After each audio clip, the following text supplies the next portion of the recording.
ಆಸ್ತಿ ನೋಂದಣಿ ಶುಲ್ಕ ಏರಿಕೆಗೆ ಪ್ರಹ್ಲಾದ್ ಜೋಶಿ ಕಿಡಿಕಾರಿದ್ದಾರೆ. ಸಿದ್ದರಾಮಯ್ಯ ನೇತೃತ್ವದ ಸರ್ಕಾರ ದಿವಾಳಿಯಾಗಿದೆ. ಕಾಂಗ್ರೆಸ್ ಸರ್ಕಾರ ಒಂದ್ಮೇಲೆ ನಿರಂತರವಾಗಿ ಬೆಲೆ ಏರಿಕೆ ಆಗ್ತಾ ಇದೆ. ಜಿಎಸ್ಟಿ ಇರುವುದರಿಂದ ಜನರು ಇಲ್ಲಿ ಬಚಾವ್ ಆಗಿದ್ದಾರೆ. ರಾಜ್ಯದಲ್ಲಿ ಗ್ಯಾರಂಟಿ ಕೂಡ ಜನರಿಗೆ ಕೊಡ್ತಿಲ್ಲ. ಜಿಎಸ್ಟಿ ಇರುವುದರಿಂದ ಜನರು ಬಚಾವ್ ಆಗಿರುವಂಥದ್ದು. ಇನ್ನು ರಾಜ್ಯದಲ್ಲಿ ಗ್ಯಾರಂಟಿ ಕೂಡ ಜನರಿಗೆ ಕೊಡ್ತಿಲ್ಲ ಅಂತ ಕಿಡಿಕಾರ್ತಾ ಇದ್ದಾರೆ.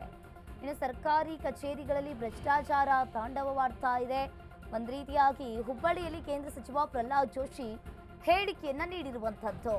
ಆಸ್ತಿ ನೋಂದಣಿ ಶುಲ್ಕ ಏರಿಕೆಗೆ ಪ್ರಹ್ಲಾದ್ ಜೋಶಿ ಕಿಡಿಕಾರಿದ್ದಾರೆ. ಮೊದಲೇನಿತ್ತು ದಿವಾಳಿ ಎದ್ದಿದೆ ಅಂತ ಹೇಳಿದರೆ ಸಿದ್ದರಾಮಯ್ಯನವರು ಭಾಳ ಅವರಿಗೆ ಸಿಟ್ಟು ಬರ್ತದೆ, ಅವರು ವ್ಯಗ್ರರಾಗ್ತಾರೆ. ಇದು ಎರಡನೇ ಸರ್ತಿ ಅವರು ಈ ರಿಜಿಸ್ಟ್ರೇಷನ್ನು ಇತ್ಯಾದಿ ಜಾಸ್ತಿ ಮಾಡಿದ್ದು. ಮೊದಲು ಬಾಂಡ್ ಜಾಸ್ತಿ ಮಾಡಿದರು, ಈಗ ರಿಜಿಸ್ಟ್ರೇಷನ್ ಜಾಸ್ತಿ ಮಾಡಿದ್ದಾರೆ. ಯಾವುದು ಇಲ್ಲಿವರೆಗೆ 48 ಐಟಮ್ಗಳು, ಇದು ಲಿಸ್ಟು ನಾನು ಹಿಂದೆ ಕೊಟ್ಟಿನಿ, ಈಗ ಇಮಿಡಿಯೇಟ್ ನನ್ನ ಹತ್ತಿರ ಇಲ್ಲ. ಈ 48 ಲಿಸ್ಟ್ಗಳನ್ನು 48 ಬೇರೆ ಬೇರೆ ಐಟಮ್ಗಳನ್ನು ತನ್ನ ಕೈಯಲ್ಲಿರುವಂಥದ್ದು.